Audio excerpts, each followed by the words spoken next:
স্বাগত ডিবিসি সংবাদে। আপনাদের সাথে আছি আমি প্রিয়া কুণ্ডু। এবার জানাবো খবরের বিস্তারিত। সাবেক প্রধান নির্বাচন কমিশনার কাজী হাবিবুল আওয়ালকে গ্রেপ্তার করেছে পুলিশ। রাত 12:15টার দিকে রাজধানী থেকে তাকে গ্রেপ্তার করা হয়। তাকে নেওয়া হয়েছে ডিবি কার্যালয়ে। এর আগে রবিবার সন্ধ্যার দিকে সাবেক প্রধান নির্বাচন কমিশনার KM নুরুল হুদাকে রাজধানীর উত্তরায় জনতা আটক করে পুলিশের হাতে তুলে দেয়। পুলিশ জানিয়েছে কিছু লোক সাবেক এই সিইসির বাড়ির সামনে মব সৃষ্টি করে। তার বিরুদ্ধে মামলা থাকায় পরে তাকে গ্রেপ্তার করা হয়েছে। এরপর শেরেবাংলা নগর থানায় বিএনপির মামলায় গ্রেপ্তার দেখানো হয় KM নুরুল হুদাকে।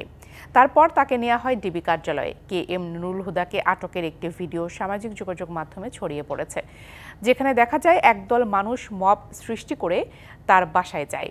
এ সময় ডিম ছুঁড়ে মারা সহ তাকে জুতার মালা পরিয়ে শারীরিকভাবে লাঞ্ছিত করা হয়। এ ঘটনায় মব নিয়ে এক বিবৃতিতে আইন নিজের হাতে তুলে না নিতে আহ্বান জানিয়েছে অন্তর্বর্তী সরকার। এদিকে রবিবার রাতে সাবেক সিইসি কাজী হাবিবুল আওয়ালকে গ্রেপ্তার করেছে পুলিশ।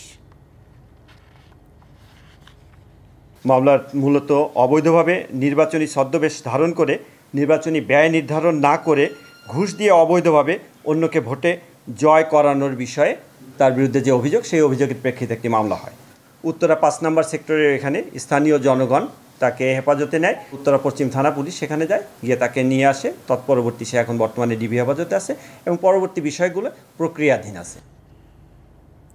অতীতে যে কোনো নির্বাচনের চেয়ে আগামী জাতীয় সংসদ নির্বাচন হবে অনেক বেশি চ্যালেঞ্জিং, এমন পর্যবেক্ষণ দিয়ে রাজনৈতিক বিশ্লেষকরা বলছেন বহুমাত্রিক চাপের মাঝে সুষ্ঠু নির্বাচন আয়োজনে নির্বাচন কমিশনের সক্ষমতা বাড়াতে মনোযোগী হওয়া প্রয়োজন।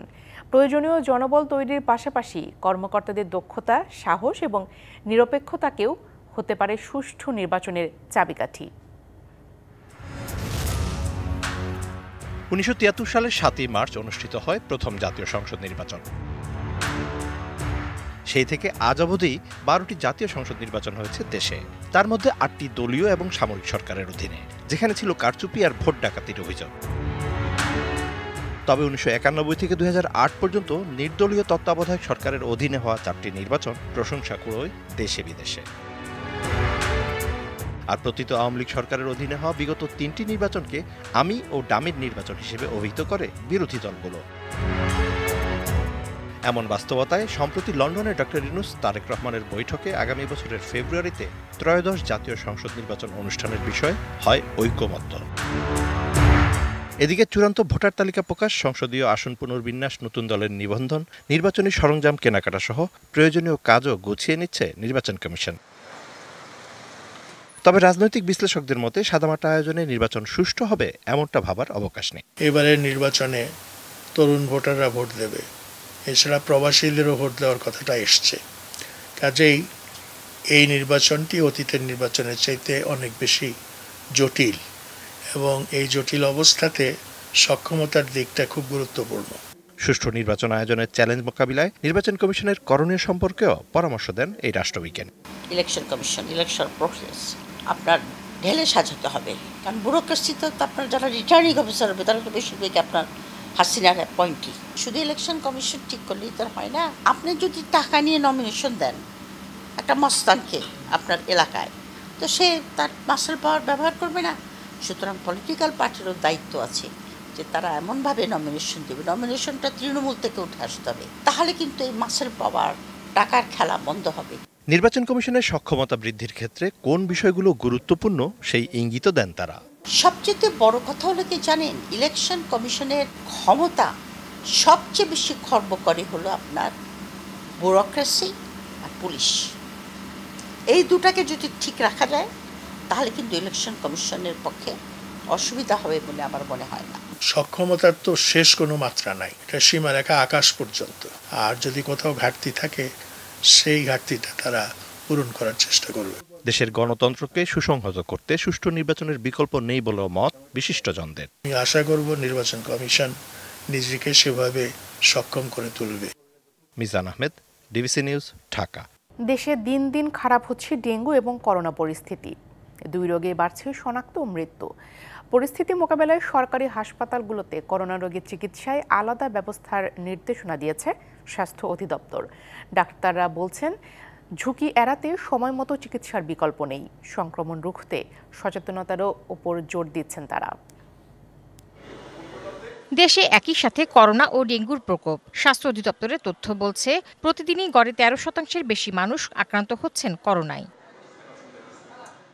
নানা উপসর্গ নিয়ে মহাখালীর ডিএনসিসি কোভিড ডেডিকেটেড হাসপাতালে আসছেন মানুষ। এখানে পরীক্ষার পাশাপাশি দেয়া হচ্ছে চিকিৎসা। প্রস্তুত 45টি আইসিইউ শয্যা ও 600 অক্সিজেন সিলিন্ডার। কোভিড এবং ডেঙ্গুর জন্য কিন্তু এই হসপিটাল ডেডিকেটেড, কিন্তু আপনারা জানেন যে কোনো প্যান্ডেমিক বা এপিডেমিক কিন্তু নো প্রিপারেশন ইজ এডিকুয়েট। আমাদের যদি patient we find hundred of thousands patients, then we cannot deal with that. সংক্রমণ রোধে কাজ করে যাচ্ছে স্বাস্থ্য অধিদপ্তর। আলাদা করে করোনা রোগীদের জন্য শয্যা প্রস্তুত রাখার নির্দেশনা দেওয়া হয়েছে সব হাসপাতালে। প্রায় সব বড় হাসপাতালই প্রস্তুত করোনার জন্য, আলাদা বেড ডেডিকেট করে রেখে দিয়েছে। করোনা রোগী আসলে ওখানে রোগী দেওয়া হবে। যেহেতু আশেপাশে দেশে সংক্রমণ ঊর্ধ্বমুখী, সেই জন্য আমরা প্রিপারেশন নিয়ে রাখতেছি। হসপিটাল প্রিপারেশনের মধ্যে 1 নম্বর কিটস সরবরাহ করা, ডায়াগনস্টিক কিটস, দেন আবার হসপিটালগুলো রেডি রাখা, বেড আইসোলেট করা, প্লাস অক্সিজেন সরবরাহটা নিশ্চিত করা। এদিকে এডিস মশাবাহিত ডেঙ্গু রোগে চলতি বছরে প্রায় 7,500 মানুষ আক্রান্ত হয়েছেন। প্রকোপ বেশি বরিশাল বিভাগে, বাড়ছে প্রাণহানিও। চিকিৎসকরা বলছেন, ডেঙ্গু আক্রান্ত হলে নির্দেশনা মেনে চললে ঝুঁকি কমে আসবে। যদি জ্বর আসে, আমি শুধুমাত্র প্যারাসিটামল খাবো, আমি শুধু পানি পানি পানি, দ্যাট মিনস লিকুইড ফুডটা আমি খাবো। একটা বিশাল অংশ কিন্তু আমরা কিন্তু হৃদরোগে বা স্ট্রোকে কিন্তু আক্রান্ত। এই রোগীগুলো কিন্তু প্লাটলেট অ্যান্টিপ্লাটলেট ওষুধগুলো খাচ্ছে। এই সময় এগুলো বন্ধ করে দিতে হবে। বিশাল একটা অংশ আছে কিন্তু রিউমাটোলজিক্যাল বিভিন্ন ডিজিজ আক্রান্ত, তারা কিন্তু পেইন কিলার খাচ্ছে। এই পেইন কিলারগুলোকে বন্ধ করে দিতে হবে। এছাড়া সারা দেশে মশক নিধন কর্মসূচি জোরদারের ওপরও জোর দিয়েছেন তিনি। Tahsina Jesy, DBC news, Dhaka. আন্তর্জাতিক প্রসঙ্গ। ইরানকে কখনোই পারমাণবিক অস্ত্র তৈরি করতে দেয়া যাবে না, এমন ঐকমত্য গড়েছেন মার্কিন যুক্তরাষ্ট্রের প্রেসিডেন্ট ডোনাল্ড ট্রাম্প আর যুক্তরাজ্যের প্রধানমন্ত্রী কিয়ার স্টারমার। স্থানীয় সময় রবিবার ফোন আলাপে মধ্যপ্রাচ্যের বর্তমান পরিস্থিতি নিয়ে আলোচনা করতে গিয়ে কথা জানান দুই নেতা। বিবিসিকে তথ্য জানিয়েছে যুক্তরাজ্যের প্রধানমন্ত্রীর কার্যালয়। এ সময় ইরানের পারমাণবিক কর্মসূচিকে আন্তর্জাতিক নিরাপত্তার জন্য অত্যন্ত হুমকি হিসেবে উল্লেখ করেন দুই নেতা। এছাড়াও আলোচনা হয় ইরানের যুক্তরাষ্ট্রের হামলা নিয়েও। বলেন, স্থায়ী সমাধানে পৌঁছাতে ইরানের যত দ্রুত সম্ভব আলোচনায় ফেরা প্রয়োজন। রবিবার ট্রাম্প ট্রুথ সোশ্যালে এক পোস্টে বলেছেন, সরকার পরিবর্তন শব্দটি রাজনৈতিকভাবে সঠিক নয়, কিন্তু ইরানের বর্তমান শাসন ব্যবস্থা যদি দেশটিকে মহান করতে না পারে, তবে কেন সরকার পরিবর্তন হবে না? এদিকে একই দিনে জাতিসংঘের নিরাপত্তা পরিষদে ইরানের রাষ্ট্রদূত বলেন, ইরানের ওপর ইসরায়েল এবং যুক্তরাষ্ট্রের হামলা কোনো বিচ্ছিন্ন ঘটনা নয়, বরং তা যুক্তরাষ্ট্র ও তার ইউরোপীয় মিত্রদের রাজনৈতিকভাবে উদ্দেশ্য প্রণোদিত পদক্ষেপের ফল। অন্যদিকে জাতিসংঘে ইরানের পারমাণবিক স্থাপনায় যুক্তরাষ্ট্রের হামলার নিন্দা জানিয়েছে পাকিস্তানের স্থায়ী প্রতিনিধি আসিম ইফতিখার আহমদ।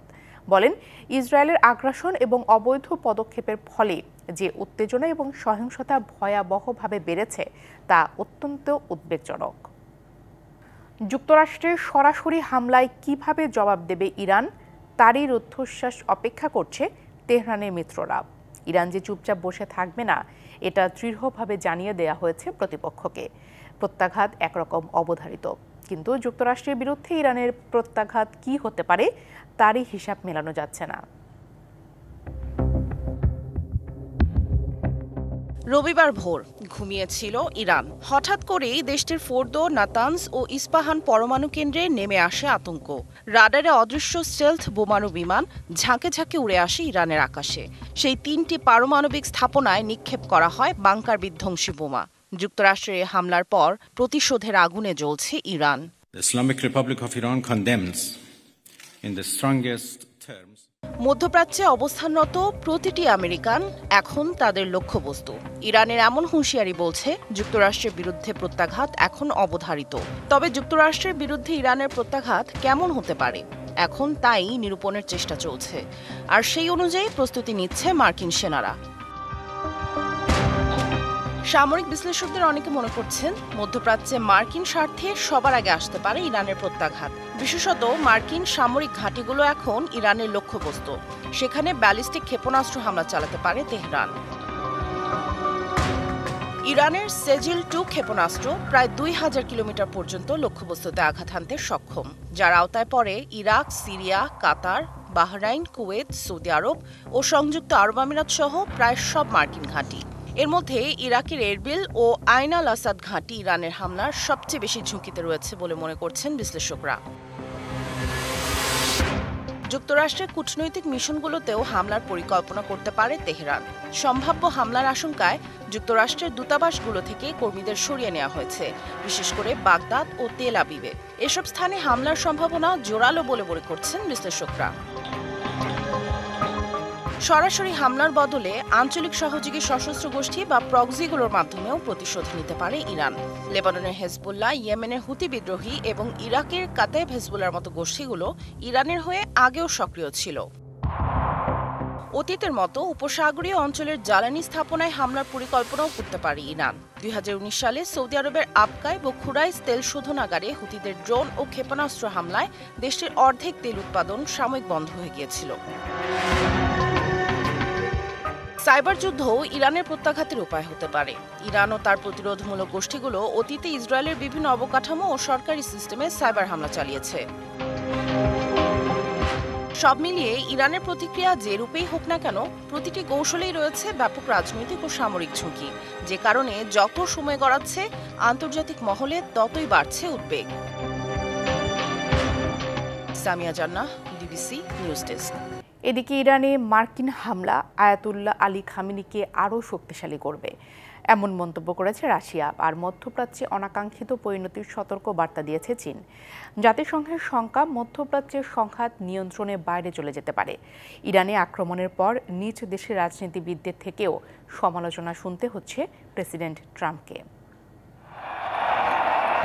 ইরানের ফোর্দো, নাতাঞ্জ ও ইস্পাহানের পারমাণবিক স্থাপনায় মার্কিন যুদ্ধবিমান আঘাত হানার পরপরই মিশ্র প্রতিক্রিয়া জানিয়েছে বিশ্বের বিভিন্ন দেশ।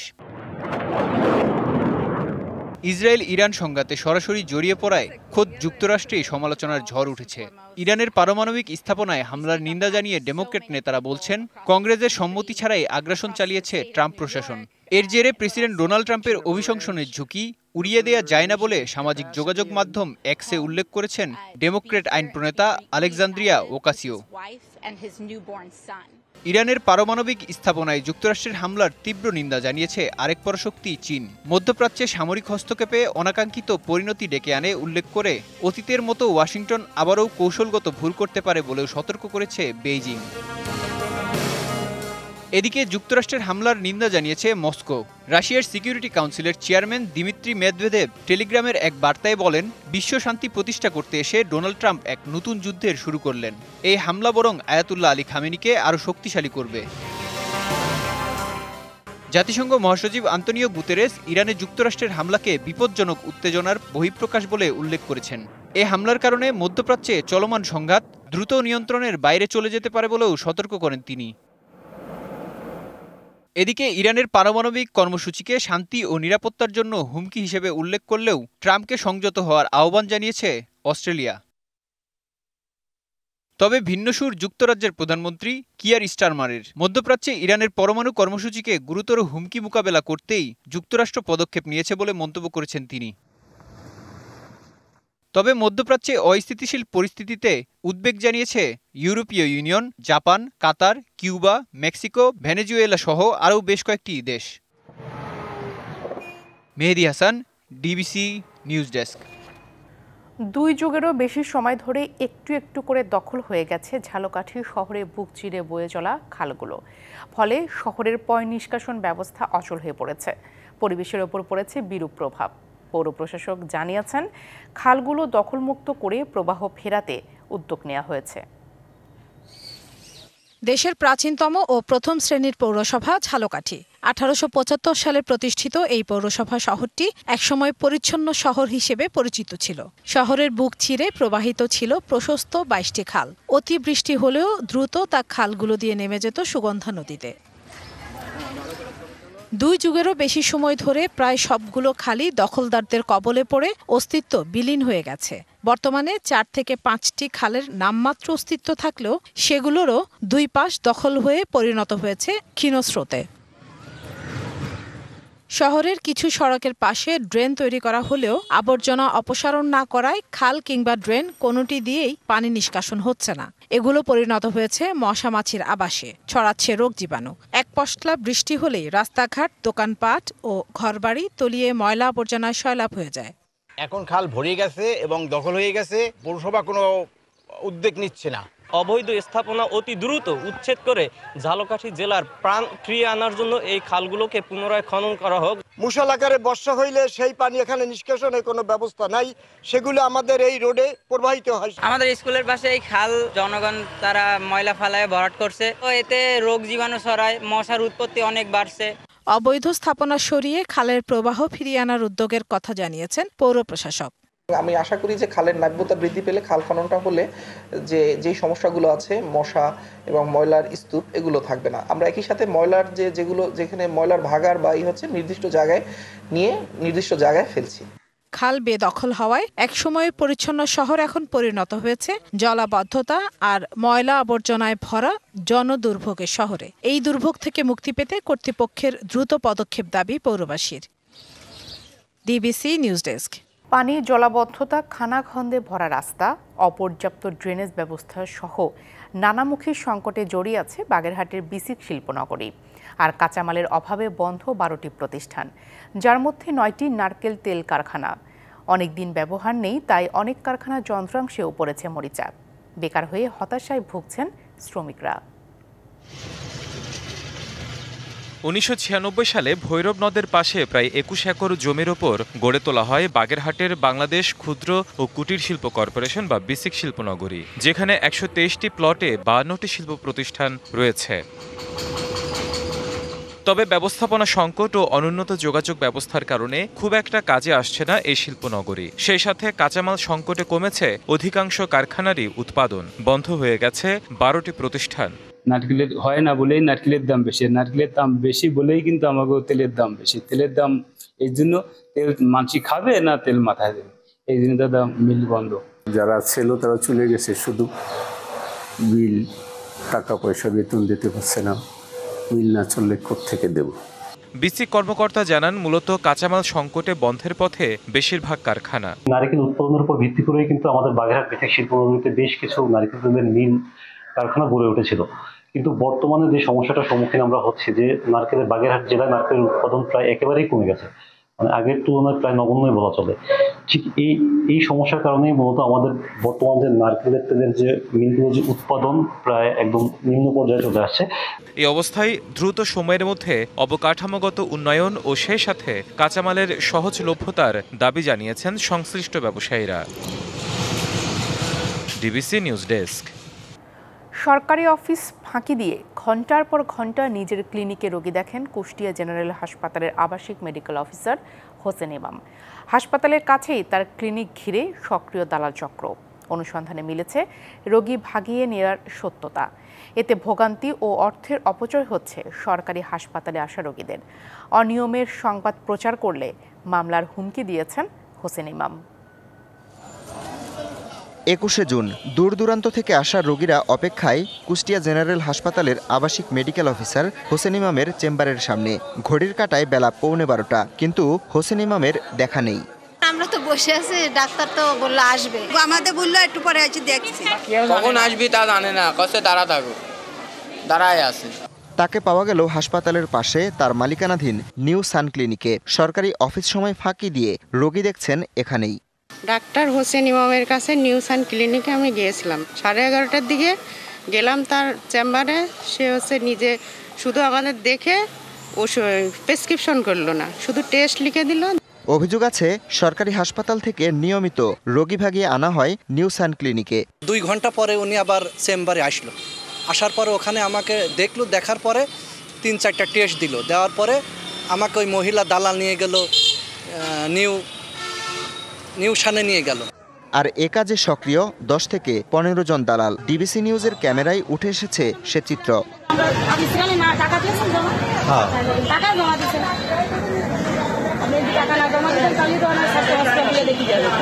21 জুন দুপুরে হোসেন ইমামের সরকারি হাসপাতালের চেম্বারে গিয়ে দেখা যায় ভেতর থেকে দরজা বন্ধ। আরএমও আছেন কিনা জানতে চাইলে ক্ষিপ্ত হয়ে ওঠেন সহকারী পরিচয় দেয়া এক ব্যক্তি। চিকিৎসকের এমন অনিয়মে উদ্বেগ জানিয়েছেন সচেতন নাগরিকরা। এই গুরুত্বপূর্ণ পদের ব্যক্তিটি যদি এইভাবে ব্যক্তির স্বার্থের জন্য ব্যক্তি অর্থ উপার্জনের জন্য যদি সরকারি কাজে ফাঁকি দেয়, এর চাইতে দুঃখজনক আর কি হতে পারে। তবে এটা দ্রুত সুরা উচিত। হোসেন ইমামের অনিয়মের বিষয়ে সদুত্তর নেই কুষ্টিয়া জেনারেল হাসপাতাল কর্তৃপক্ষের, তবে অফিস ফাঁকি দিলে ব্যবস্থার আশ্বাস জেলা প্রশাসনের। অফিস টাইমে চলাকালীন সময় কারো আসলে বাইরে রুগী দেখার কোনো সুযোগ নাই। 10:30 থেকে 11টায় এমন সময়টা হবে। উনি আমার সাথে দেখা করে গেছেন, হসপিটাল বিষয়ে সামগ্রিকভাবে আলোচনাও করে গেছেন। যেহেতু আমার নজরে এসেছে, বিষয়গুলো আমি দেখব। দালালের বিষয়ে আমরা ইতোমধ্যে বিভিন্ন সময় ব্যবস্থা নিয়েছি, এটা চলমান রয়েছে। ডক্টর সাহেবদের থাকা না থাকার বিষয়গুলি খোঁজখবর নিয়ে যদি দেখি যে হ্যাঁ এরকম প্র্যাকটিস করে থাকেন, তাহলে এটা সংশ্লিষ্ট কর্তৃপক্ষের মাধ্যমে আমরা সলভ করব। অভিযোগের বিষয়ে পরে কথা বলতে হাসপাতালে গিয়ে পাওয়া যায়নি হোসেন ইমামকে, সাড়া দেননি মোবাইল ফোনেও। তবে সংবাদ প্রকাশ করলে চাঁদাবাজির মামলা করার হুমকি দিয়েছেন তিনি। হোসেন ইমামের বিরুদ্ধে প্রতারণা, অপারেশনের নামে রোগীদের অঙ্গহানি করা সহ নানা অভিযোগ রয়েছে। এর আগে কয়েক দফা সালিশও বসেছে তাকে নিয়ে। DBC news desk. রাজনৈতিক বলয় থেকে বের হয়ে দেশে প্রথমবারের মতো বিশ্ববিদ্যালয়ে ভাইস চ্যান্সেলর নিয়োগে বিজ্ঞপ্তি প্রকাশ করা হয়েছে। বিজ্ঞপ্তির মাধ্যমে ভাইস চ্যান্সেলর নিয়োগকে সাধুবাদ জানিয়েছেন বরিশালের সর্বস্তরের জনগণ। এমনকি রাজনৈতিক সরকারের আমলেও এ ধারা অব্যাহত রাখার আবেদন জানিয়েছেন তারা। 2012 সালে বরিশাল বিশ্ববিদ্যালয়ের শিক্ষা কার্যক্রম শুরু হওয়ার পর থেকে রাজনৈতিকভাবে 4 জন ভাইস চ্যান্সেলর দায়িত্ব পালন করেন। এমনকি বর্তমান সরকারের আমলে তড়িঘড়ি করে একজনকে ভাইস চ্যান্সেলর পদে নিয়োগ দেওয়া হয়। রাজনৈতিকভাবে নিয়োগ পাওয়ায় 5 জনের মধ্যে 3 জনকেই আন্দোলনের মুখে ক্যাম্পাস ছাড়তে হয়। সর্বশেষ 13 মে অন্তর্বর্তীকালীন হিসেবে ষষ্ঠ ভাইস চ্যান্সেলর নিয়োগ পান রাজশাহী বিশ্ববিদ্যালয়ের অধ্যাপক মোহাম্মদ তৌফিক আলম। স্থায়ী নিয়োগ পেতে হলে তাকেও ভিসি পদে আবেদন করতে হবে। আমার কাছে যেটা মনে হচ্ছে যে এটা তুলনামূলক অর্থে আগের যে প্রক্রিয়া ছিল তার চেয়ে অনেক বেশি একটা পরিচ্ছন্ন প্রক্রিয়া। আমরা আশা করছি এই নিয়োগ বিজ্ঞপ্তির মাধ্যমে যোগ্য ব্যক্তিরা ভিসি হিসেবে আসবে এবং সে তার মেধা ও মনন দিয়ে বিশ্ববিদ্যালয়কে সাজাতে পারবে। ভিসি নিয়োগের এ বিষয়টি রাজনৈতিক সরকারের আমলেও যেন চলমান থাকে বললেন সিন্ডিকেট সদস্য। স্বচ্ছভাবে স্বচ্ছ প্রক্রিয়ার মাধ্যমে এরা নিয়োগ পেয়েছে। আমরা আশা করব যে একজন ভিসি সাধারণত 5 বছরের জন্য নিয়োগ দেওয়া হয়, তাই পরবর্তী যে সরকার আসুক তারা যেন এই ধারাবাহিকতা বজায় রাখে, এই প্রত্যাশাটা তাদের কাছে করবো আর কি। নিয়োগ বিজ্ঞপ্তির মাধ্যমে সার্চ কমিটি যোগ্যতা সম্পন্ন ভাইস চ্যান্সেলর নিয়োগ দিতে পারবেন বলে আশা প্রকাশ করেছেন রেজিস্ট্রার। এরকম একটি সার্চ কমিটি যেখানে অধ্যাপকরা, সিনিয়র অধ্যাপকরা বিশ্ববিদ্যালয়ের থাকবেন, তারা যখন এই সিভিগুলো পর্যালোচনা করবেন, সেগুলো আশা করি আমাদের প্রতিটি বিশ্ববিদ্যালয়ের জন্য খুব যুগান্তকারী একটা ভালো ঘটনা ঘটতে যাবে। বিজ্ঞপ্তির মাধ্যমে ভিসি নিয়োগ দেওয়া হলে তা সকলের কাছে গ্রহণযোগ্যতা পাবে বললেন সুজন সভাপতি। সুজন মনে করে বরিশাল বিশ্ববিদ্যালয়ে বিজ্ঞপ্তির মাধ্যমে একজন যোগ্য, দক্ষ এবং সৎ, আদর্শবান বেশি যদি নিয়োগ হয়, তাহলে দেশের জন্য, বিশ্ববিদ্যালয়ের জন্য, ছাত্রছাত্রীদের জন্য আমাদের অনেক উপকার হবে। 4 জুন বরিশাল বিশ্ববিদ্যালয় এবং খুলনা প্রকৌশল ও প্রযুক্তি বিশ্ববিদ্যালয়ের ভাইস চ্যান্সেলর নিয়োগের বিজ্ঞপ্তি প্রকাশ করা হয়। আবেদনের শেষ তারিখ দেওয়া হয়েছে 26 June. DBC news desk. DBC সংবাদে এই ছিল এখনকার মতো। ডিবিসি নিউজের সংবাদগুলো পড়তে ভিজিট করুন dbcnews.tv আর ভিজিট করুন ডিবিসি নিউজের ফেসবুক পেজ ও ইউটিউব চ্যানেল। সঙ্গেই থাকুন।